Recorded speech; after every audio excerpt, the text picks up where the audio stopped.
اور وہ کہتے ہیں ان کی بات ہی نہ سنو، ان سے فائدہ ہی کوئی نہیں ہوتا، اور لوگ سن رہے ہیں ان کو۔ طریقہ کیا ہے؟ طریقہ واردات سمجھو۔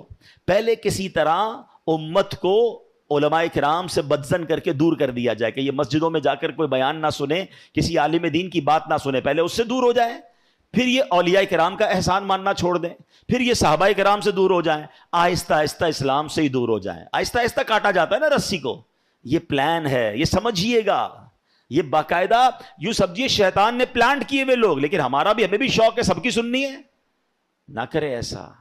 سننی اس کی ہے جس نے اللہ رسول کی سنی ہے، جس کے دل میں عشق رسول ہے، جس کا ایمان مضبوط ہے، جو کوالیفائڈ عالم دین یا مفتیان کرام ہے۔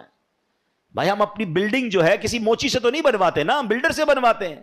ہم اپنا علاج کسی کسائی سے نہیں، ڈاکٹر سے کرواتے ہیں، جس کا جو کام کا ایکسپرٹ اس سے کرواتے ہیں۔ تو دین سیکھنا ہے تو جو دین سکھانے میں ایکسپرٹ ہیں، جنہوں نے یہ علم حاصل کیا ہے، ان سے سیکھیں اور اپنے ایمان کی فکر کیجئے۔ ورنہ بہت طریقوں سے ایمان، اب معاذ اللہ کئی ملکوں کے ویزا لینے کے لیے، کہنے میں مزہ نہیں آ رہا، مگر چونکہ یہ بات بتانی ہوتی ہے کہ باقاعدہ ان ملکوں کے ویزا کے لیے لکھ دیتے ہیں معاذ اللہ کہ میں قادیانی ہوں، کہ پتہ چلا ویزا مل جائے گا۔ اپنا ایمان بیچ دیا۔ مرنا نہیں ہے، قیامت کے دن نبی پاک کو منہ نہیں دکھانا۔ کیا ختم نبوت پر تمہارا عقیدہ نہیں ہے؟ یاد رکھیے ایمان اتنی نازک چیز ہے کہ اگر کوئی یہ ارادہ کرے نا کہ میں کافر ہو جاؤں گا، وہ بے شک ہو نہ ہو وہ ہو جائے گا، اس کو پھر کلمہ پڑھنا پڑے گا، پھر تجدید ایمان کرنا پڑے گا۔ یہ تصور بھی نہیں کر سکتے ہم۔ دعا کرو کہ اللہ کبھی ایک سیکنڈ کے کروڑویں حصے کے لیے بھی ہمارا ایمان ہم سے جدا نہ ہو، اور ہم ایمان سلامت لے کر اپنی قبر میں جائیں۔ کیونکہ یاد رکھیے گا ایمان پاسپورٹ کی حیثیت رکھتا ہے۔ اگر آپ کے پاس ایمان ہی نہیں نا تو ساری نمازیں، روزے، حج، عمرے، سخاوتیں، زکوٰۃ سب زیرو ہو جائے گا۔ اگر ایمان ہے تو پھر انشاءاللہ آگے سارے معاملات آسان ہو جائیں گے۔ قرآن کہہ رہا ہے نا، میں نے آج آپ کو قرآن کی آیت پڑھ کے سنائی ہے کہ ایمان والو نہیں مرنا مگر مسلمان، یعنی اپنا ایمان سلامت لے کر جانا ہے۔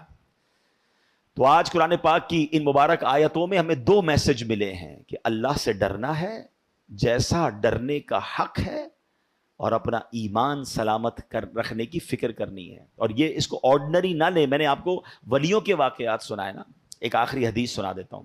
سرکار دو عالم علیہ الصلوۃ والسلام فرماتے ہیں، جس کا مضمون ہے کہ اولاد آدم 4 کیٹیگریز پر پیدا کی گئی ہے۔ کچھ لوگ مسلمان گھرانے میں پیدا ہوئے، مسلمانوں والی زندگی گزاری، اور ان کا انتقال بھی اسلام پر ہوتا ہے۔